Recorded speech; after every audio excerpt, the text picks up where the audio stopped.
Hi everyone, solution chapter का जो है न्यूमेरिकल प्रॉब्लम्स हम लोग कर रहे थे एन सिन्हा बुक से। एग्जाम्पल में हम लोग लास्ट तक पहुंच ही गए हैं। एक बड़ा इंपॉर्टेंट क्वेश्चन है एग्जाम्पल नंबर 33, इसको ज़रा समझ लें। आईआईटी रुड़की का पूछा हुआ क्वेश्चन है कि calculate the boiling point of a solution containing 0.61 gram of benzoic acid in 50 gram of CS2 carbon disulfide, assuming 84% dimerization of the acid. The boiling point and Kb of CS2 are 46.2 degrees Celsius and 2.3 kelvin kg पर मोल।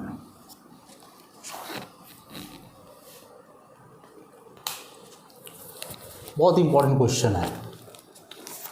देखो, boiling point की बात कर रहा है, इसका मतलब colligative property कौन सा लगने वाला है? Elevation of boiling point delta TB equal to KB into M. अब डेल्टा टीबी का फॉर्मूला है TB minus T naught B. Pure solvent का बॉइलिंग पॉइंट माइनस किया जाता है सॉल्यूशन का बॉइलिंग पॉइंट से, तो यहाँ से Kb इंटू एम। अब यहाँ से टी नॉट भी तो दिया हुआ है, प्योर कार्बन डाइसल्फाइड का बॉइलिंग पॉइंट पता है, Kb दिया हुआ है। तो फर्स्ट ऑफ ऑल हम लोग को निकालना है मोलैलिटी निकाल लेंगे। Kb पता है, टी नॉट बी भी दिया हुआ है, तो यहाँ से Tb निकल जाएगा। लेकिन यहाँ से जो यह टीबी निकलेगा वह एक्चुअल नहीं निकलेगा। क्यों नहीं निकलेगा? क्योंकि यहाँ साफ साफ लिखा हुआ है कि 84% डायमेराइजेशन हो रहा है एसिड का। डायमेराइजेशन हो रहा है, इसका मतलब हुआ कि नंबर ऑफ पार्टिकल्स चेंज करेगा, और नंबर ऑफ पार्टिकल चेंज करने का मतलब हुआ कि यह जो टर्म है एलिवेशन ऑफ बॉइलिंग पॉइंट, जो कि एक कॉलिगेटिव प्रॉपर्टी है, ये भी चेंज कर जाएगा। तो हम लोग को ले करके चलना है। इसके पहले जो लास्ट लेक्चर में क्वेश्चन सॉल्व किए थे वहाँ डिसोसिएशन से रिलेटेड था। इस बार जो यह क्वेश्चन है उसमें डायमेराइजेशन पूछ करके रखा है। तो सबसे पहले हम लोग मोलैलिटी पता कर लें। तो मास ऑफ सॉल्यूट दिया हुआ है 0.61 ग्राम। उसके बाद मोलर मास निकालोगे बेंजोइक एसिड का C6H5COOH, तो आ जाएगा 122 ग्राम पर मोल। मास ऑफ सॉल्वेंट दिया हुआ है 50 ग्राम। तो मोलैलिटी का फॉर्मूला होता है क्या?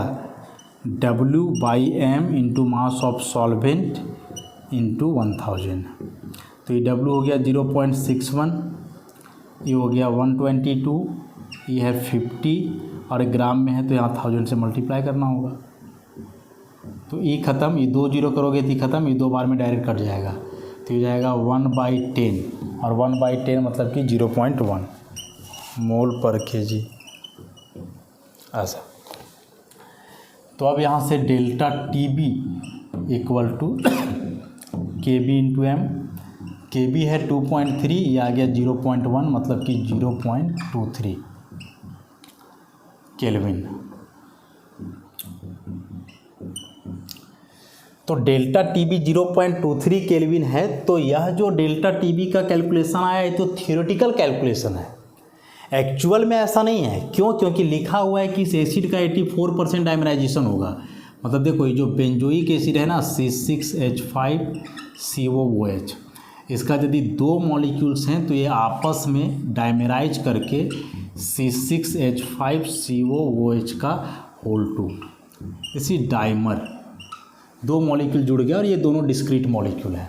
ठीक, तो ज़रा साफ साफ देखो तो कि यहाँ यदि 2 मॉलिक्यूल था तो यहाँ जा कर के बन गया कितना, 1, आधा हो जा रहा है। यहाँ 2 मॉलिक्यूल है तो वहाँ जा कर के बन गया कितना, 1, लेकिन डायमेराइजेशन के बाद बना है। तो यदि यहाँ ही 1 रहता तो ये हो जाता 1/2, ठीक। तो इन जनरल हम लोग लेकर के चलें कि अल्फ़ा है तो ये हो जाएगा α/2, तो फिर क्या हो जाएगा, α/2।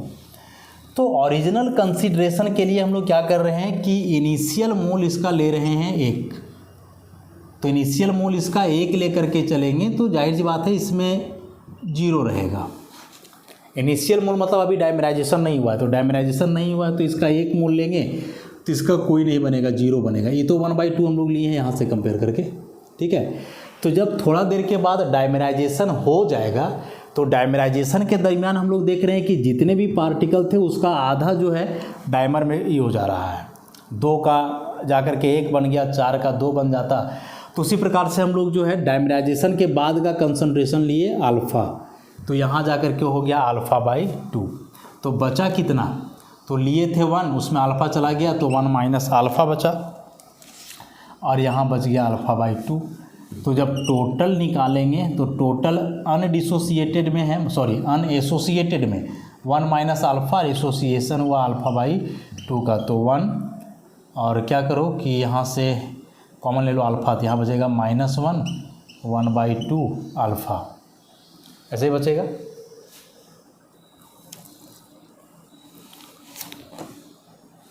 तो हो जाएगा 1 plus -1/2 into alpha, plus minus minus हो जाएगा, मतलब 1 माइनस α/2। तो यह जो 1 माइनस α/2 आया यह बेसिकली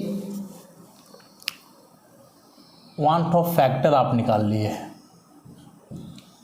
ठीक है। तो I बराबर 1 माइनस अल्फ़ा दिया हुआ है कितना, 84%।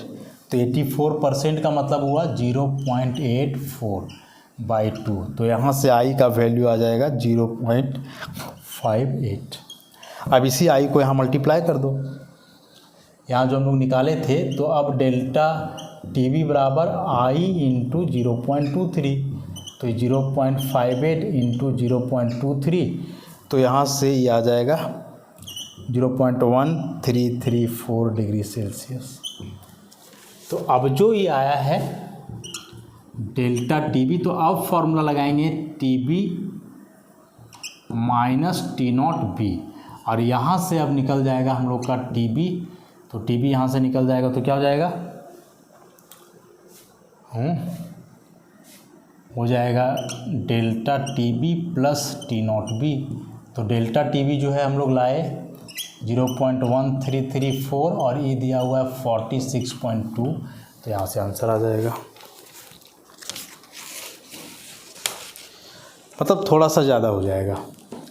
तो मतलब ऐसे कुछ भी क्वेश्चन दिया हुआ हो जिसमें डिसोसिएशन या एसोसिएशन का टर्म इस्तेमाल किया गया हो, तो फिर उसमें थोड़ा सा काम बढ़ने वाला है।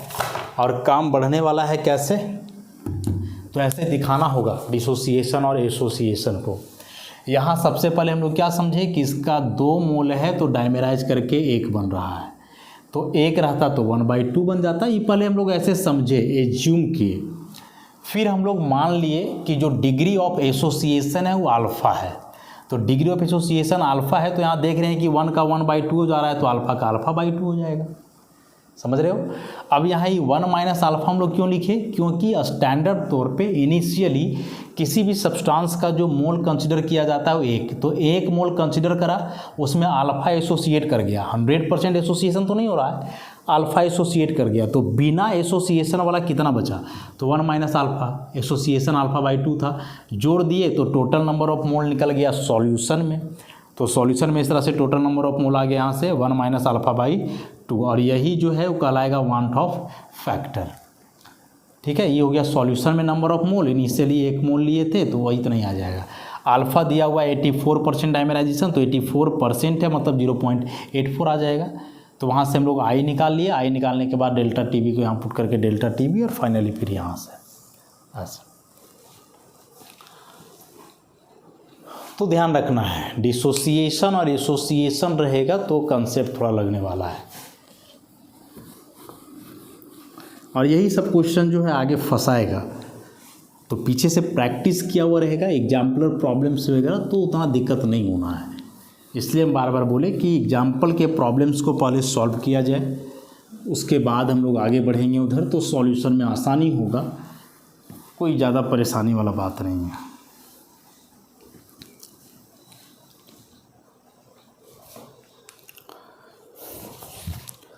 अब हम लोग एक्सरसाइज में आते हैं। इसके बाद के जो एक दो क्वेश्चंस ऐसा ही डिसोसिएशन एसोसिएशन से रिलेटेड है।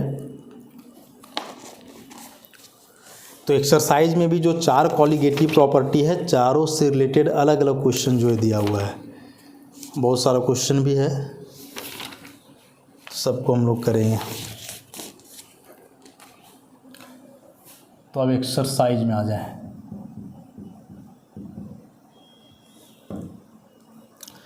तो एक्सरसाइज का question number 1, calculate the vapour pressure of an aqueous solution of 1.00 molal glucose at 100 degree Celsius.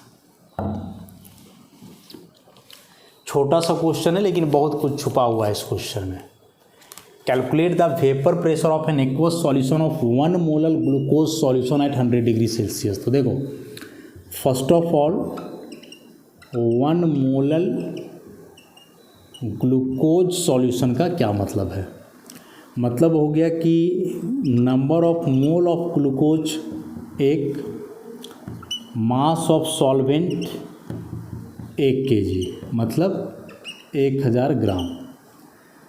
तो यहाँ से जो है निकल जाएगा क्या, number of moles of solvent माने वाटर, तो गिवेर मास आ गया 1000 ग्राम, और वाटर का मोलर मास देखो एक्वस लिखा हुआ है ना, मतलब वाटर है, तो हो जाएगा 18 ग्राम पर मोल। तो number of moles of water यहाँ से हो गया क्या, 55.55 मोल।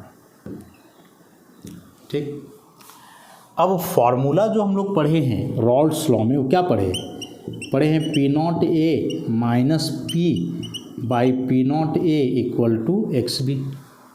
अच्छा, इसको अब सॉल्व करोगे तो हम लोग को निकालना तो चलो P है, तो P0A का आइडिया लगाना होगा कहीं से। P0A का जो है P0A, इसका मतलब this is the vapour pressure of pure solvent, vapour pressure of pure solvent. तो देखो क्या लिखा हुआ है कि यह जो सॉल्यूशन है जिसका वेपर प्रेशर निकालना है वह किस टेम्परेचर पे निकालना है, 100 डिग्री सेल्सियस। और हम लोग जानते हैं कि जो 100 डिग्री सेल्सियस है वह है बॉइलिंग पॉइंट ऑफ वाटर, और बॉइलिंग पॉइंट का सिंपली मतलब है कि vapour pressure equal to atmospheric pressure, मतलब 1 atm। तो यहाँ से vapour pressure of pure solvent पता चल जा रहा है 1 atm।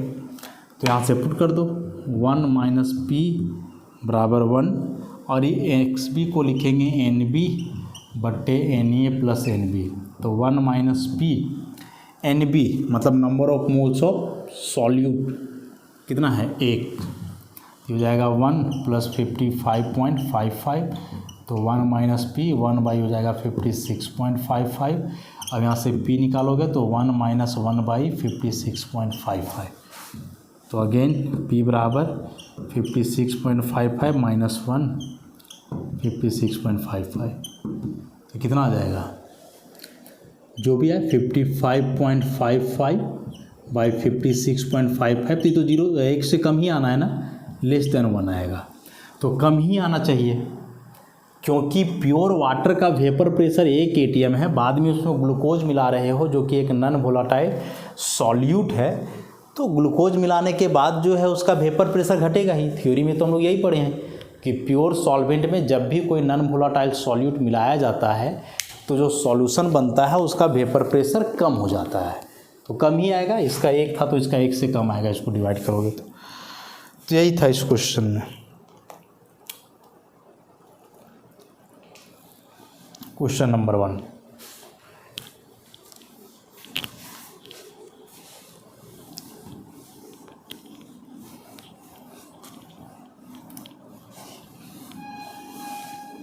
Next question,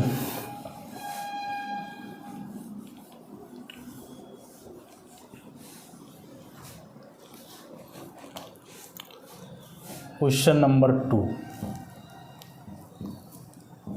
the vapour pressure of A dilute aqueous solution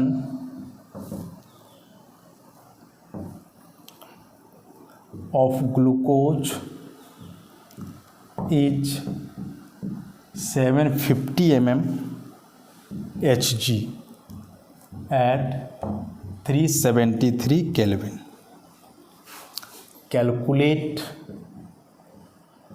calculate A number में मोलैलिटी और बी में मोल फ्रैक्शन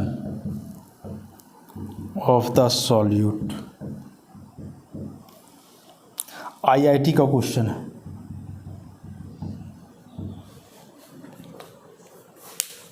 तो ध्यान से क्वेश्चन को पढ़ो। ग्लूकोज का ही dilute aqueous solution, aqueous solution मतलब water as a solvent present है। वेपर प्रेशर सॉल्यूशन का दिया हुआ है, मतलब P का वैल्यू है 750 mmHg। mmHg प्रेशर का यूनिट होता है। और यदि यह लिख करके रखा है 373 केल्विन मतलब 100 डिग्री सेल्सियस, मतलब बॉइलिंग पॉइंट ऑफ वाटर, मतलब यहाँ से वेपर प्रेशर ऑफ वाटर मतलब P0A है 1 atm। 1 atm बराबर होता है 760 mmHg का। तो यहाँ से P0A भी हम लोग को पता चल गया 760 mmHg। अब इसको आगे सॉल्व किया जाए तो फॉर्मूला हम लोग क्या पढ़े हैं P0A minus P by P0A बराबर XP।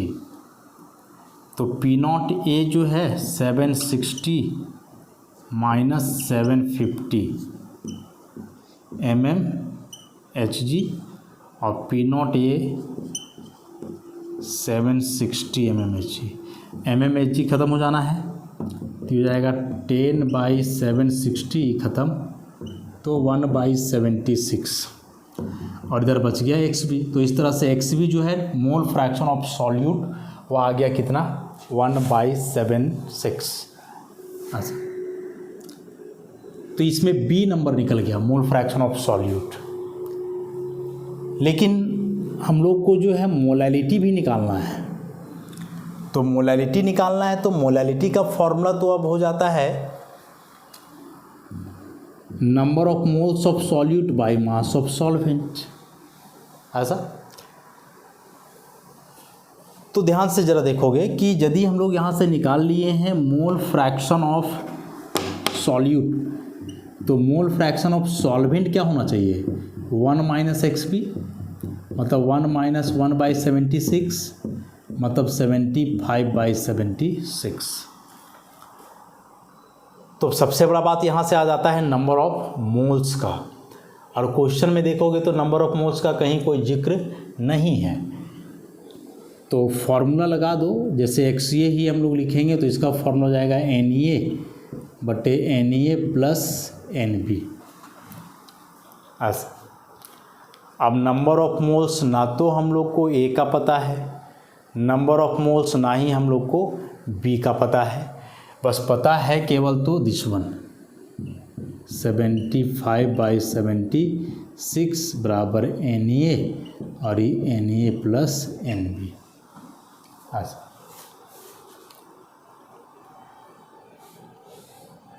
तो अब हम लोग क्या करें कि अब XB को भी वैसे ही लेकर के चलो 1/76, तो ये हो जाएगा NB again NA plus NB। दोनों को यदि डिवाइड किया जाए तो ही तो कट ही जाएगा। तो 75/76 ये हो जाएगा 76/1, ये हो जाएगा NA बाई एन बी, तो ई बी ख़त्म हो जाएगा। ठीक है, तो यहाँ से n A by n B आ गया कितना, 75 आ गया। N A by n B आ गया है कितना, 75। Number of moles of A by number of moles of B.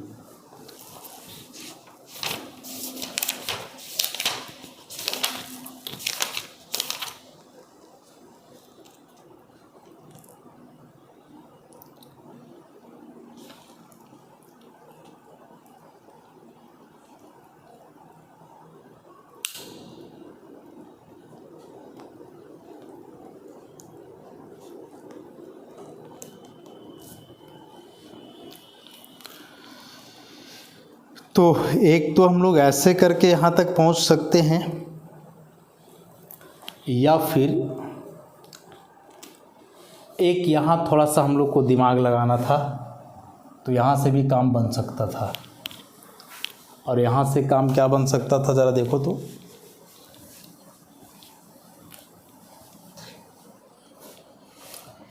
कि यह जो एक्स पी इक्वल टू हम लोग निकाले हैं 1/76, इसको लिख सकते हैं 1/1 + 75।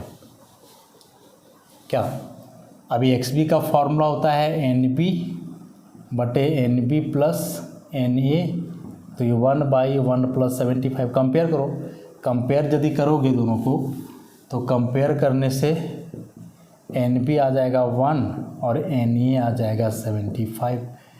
तो एन ए 75 आया है, अब इसका फॉर्मूला है डब्ल्यू ए बाई एम ए बराबर 75।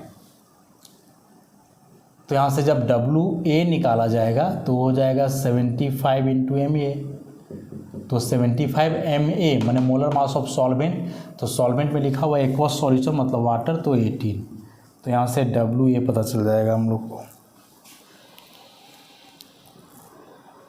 जो भी है। अब डब्ल्यू ए पता चल गया, एन बी पता है, तो मोलालिटी निकाल लेंगे। फार्मूला ही है एन बी बाई डब्ल्यू ए, ग्राम में ही आएगा तो 1000 से मल्टीप्लाई कर देंगे। तो ये 1, this one is 75 into 18 into 1000, तो सॉल्व कर दोगे तो ये आ जाएगा 0.74 ऐसे। हालांकि उस मेथड से हम लोग जा रहे थे तो और आगे जाता, काफ़ी लंबा हो जाता, लेंदी भी हो जाता। तो इसी को दूसरे तरीके से थोड़ा सा यहाँ मतलब दिमाग का इस्तेमाल करना था हम लोग को, कि 1/76 आया है, तो इसको तोड़ करके हम लोग लिखते हैं इतना 1 + 7, या फिर इसी को हम लोग ऐसे लाए थे ना, यहाँ देखो तो एक हम लोग और यहाँ लाए थे एक्स ए इतना, तो एक्स ए यदि इतना आया है तो इसको ऐसे भी लिख सकते थे 75/75 + 1, तो ये भी फिर वैसे हो जाता है, ये हो जाता है एन ए, ये हो जाता है एन ई और ये हो जाता है एन बी। तो यहाँ से भी एन ई और एन बी वही आ रहा है जो यहाँ से आया, ऐसा। थोड़ा सा सोचने वाला क्वेश्चन था। तो खैर नेक्स्ट क्वेश्चन की ओर बढ़ते हम लोग।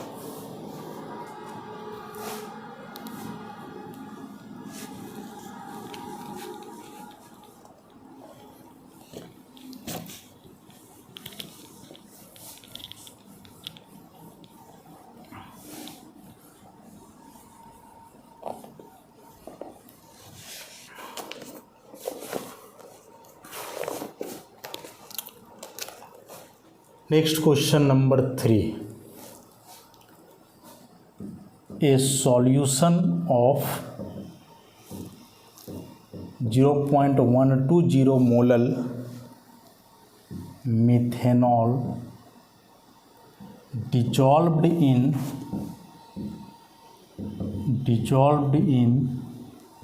ethanol.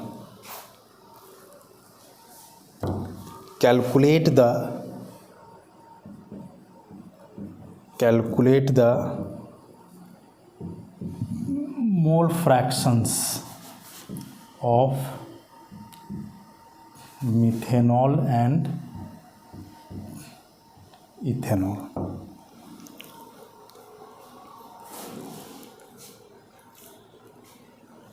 तो देखो यहाँ से जो मोलैलिटी दिया हुआ है सॉल्यूशन का 0.120 m मतलब मोल पर केजी, ऐसा।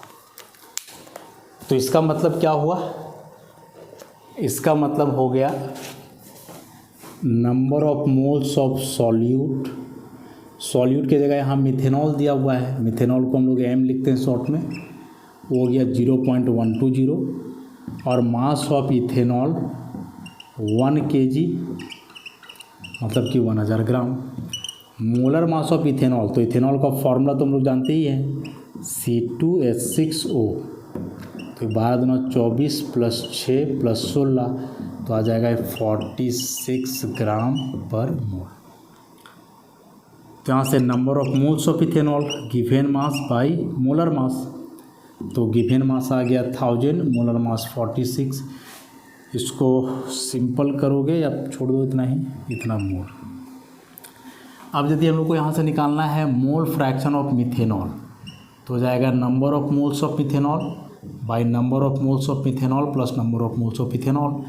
Number of moles of methanol is 0.120, 0.120। Number of mole of ethanol है 1000/46। सॉल्व करेंगे उसी प्रकार से number of mole of ethanol निकालोगे, sorry mole fraction of ethanol, तो ये जाएगा number of mole of ethanol by number of mole of ethanol plus methanol.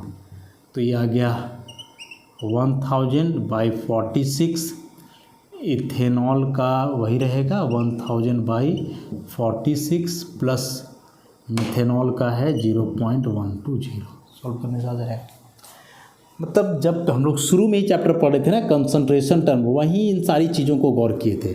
मतलब बहुत लोगों को यही नहीं पता चल पाता है 0.120 m का मतलब क्या है। अरे भाई वो स्मॉल m लिखा है, इसका मतलब कि वह मोलैलिटी की बात किया है, और मोलैलिटी की बात किया है तो वहाँ से समझना होगा कि मोलैलिटी है, इसका मतलब वो मोल पर केजी है। और मोल पर केजी जो डेफिनेशन है मोलैलिटी का कि number of moles of solute पर किलोग्राम ऑफ सॉल्वेंट। तो सॉल्वेंट वहाँ 1 किलोग्राम है मतलब 1000 ग्राम, और सॉल्यूट फिर इतना मोल। तो number of moles of solute direct पता चल गया, मास ऑफ सॉल्वेंट डायरेक्ट पता चल गया। उसके बाद आगे बढ़ो और कर दो जो करना है।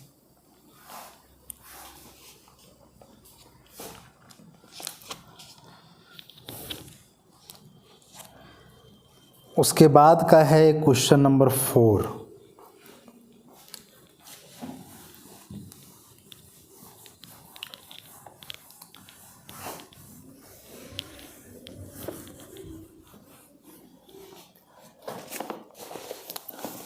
और क्वेश्चन नंबर 4 क्या है कि assume ideality calculate the vapor pressure of 1 molar solution of a non-volatile solute in water at 50 degree Celsius. इसके लिए दिया हुआ है vapour pressure of water at 50 degree Celsius is 0.122 atm।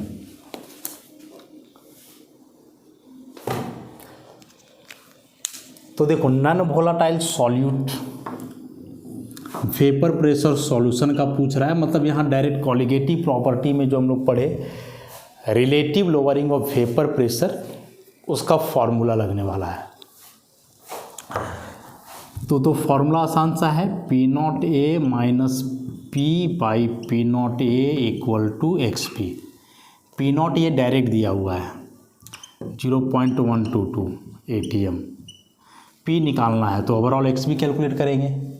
तो उसके लिए ये जो लिखा हुआ है 1 मोलर सॉल्यूशन, अगेन इसका मतलब हम बता रहे हैं 1 मोल पर KG. Number of moles of solute 1 mole, mass of solvent 1000 ग्राम। मतलब 1 kg।